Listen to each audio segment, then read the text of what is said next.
Assalamualaikum, kali ini saya akan melanjutkan alur cerita manhwa yang bernama Menantu Idaman Zaman Kuno. Bagi yang mau nonton, saya sarankan untuk menonton part sebelumnya, biar tahu alur ceritanya, dan biar tidak bingung dengan alur ceritanya, karena nonton dari pertengahan cerita, dan gak usah lama-lama. Mari kita mulai saja alur ceritanya, dan selamat menonton.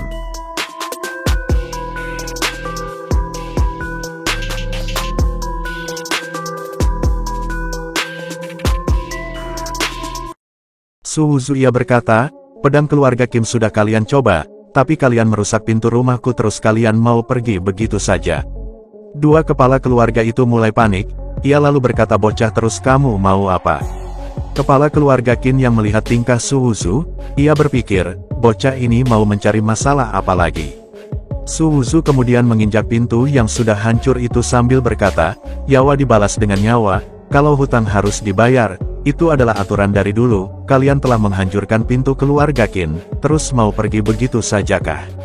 Kami, keluarga Kim tidak menerima perlakuan begitu saja. Suhuzu kemudian mengangkat satu jarinya, dan tersenyum, 10,000 yuan.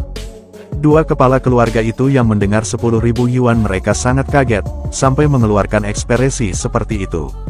Suhuzu kemudian menjelaskan dengan gaya mau berpidato, ia berkata, pintu keluarga Kim ini bahannya adalah kayu usianya puluhan ribu tahun Phoenix Indus dari Gunung Han. Dibuat dengan penuh hati-hati pada 1981, dan masih menghabiskan 10 tahun untuk diukur, terakhir harus berebutan dari banyak orang, menghabiskan banyak uang baru diantar ke sini.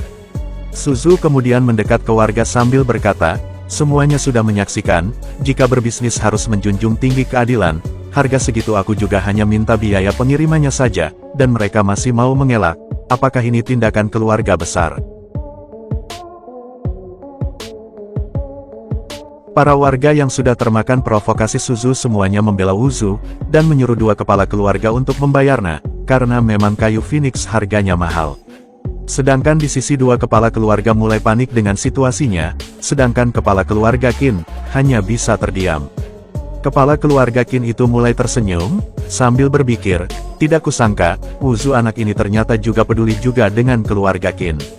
Kepala keluarga Mao, yang mendengar itu tidak terima, ia kemudian menunjuk Wuzu, sambil berkata, bocah sialan, kamu kan hanyalah anjing yang dipelihara oleh keluarga Kim, emang ada hak apa?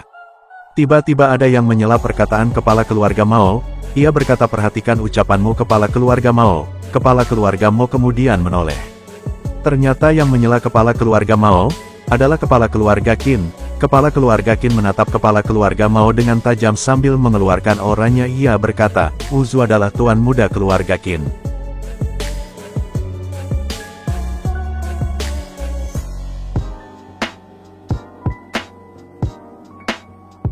Kepala keluarga Mao yang mendengar itu sangat marah sambil menggeretakkan giginya saat kepala keluarga Mao mau membalas kepala keluarga Kim. Ia dihentikan oleh kepala keluarga Liu. Ia berkata, Bro Mao, saat ini situasinya tidak mendukung kita bagi 500 yuan, anggap saja sebagai penebusan sial. Kepala keluarga Mao yang mendengar itu ia setuju. Mereka berdua kemudian memberikan 10.000 yuan sambil berkata, ini kompensasinya sekarang kami bisa pergikan. Wuzu lalu mengambil ia sangat senang dengan mata yang berkilauan. Ia berpikir, dua orang ini ternyata begitu penakut. 10.000 yuan ternyata terlalu sedikit. Wuzu kemudian merubah ekspresinya sambil berkata, itu, aku rasa kalian salah paham, maksudku, satu orang 10.000 yuan. Dua kepala keluarga yang mendengar itu sangat terkejut, dan tidak percaya. Kepala keluarga Kim, ikut berkata dengan tatapan yang sangat tajam, ia berkata, kenapa tidak ingin bayar? Tiba-tiba datang segerombolan orang yang berbadan kekar dan penampilan gede dengan pose yang sangat yentrik. Mereka adalah prajurit keluarga Kim, Billy F4. Wuzu dan kepala keluarga Liu yang melihat itu ia berpikir, tak kusangka ayah mertua kepala keluarga Kim menyimpan makhluk semacam ini. Dua kepala keluarga yang takut dengan Billy F4 ia lalu memberikan sisanya ke Wuzu. Wuzu menerima uang itu sambil berkata, begitu dong kan jadi enak. Wuzu kemudian menatap mereka berdua sambil berkata, kelak sering-sering datang ya, pintu keluarga Kim masih ada, vas bunga tua. Harganya 5.000 yuan. Dua kepala keluarga yang mendengar ia mulai gugup, mereka kemudian berkata Tuan Su, bercanda, kami tidak beranai lagi daang ke sini. Uzu berkata lagi, oh ya, anjing yang ada di samping kalian ini Wang Kai, sedikit mahal, 50.000 yuan kan dia hidup dan yang di atas kepalanya itu Xiao Qian itu lebih murah, hanya 100 yuan.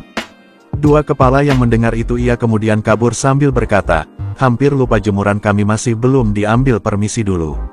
Uzu yang melihat itu ia tersenyum sambil melambaikan yangan ia berkata, sering-sering datang ya, kamu keluarga Qin punya barang-barang bagus untuk kalian hancurkan.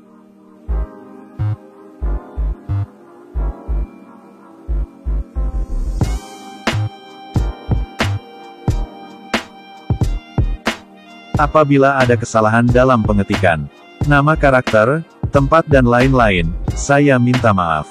Dan kalau penyebutannya juga salah, saya juga minta maaf.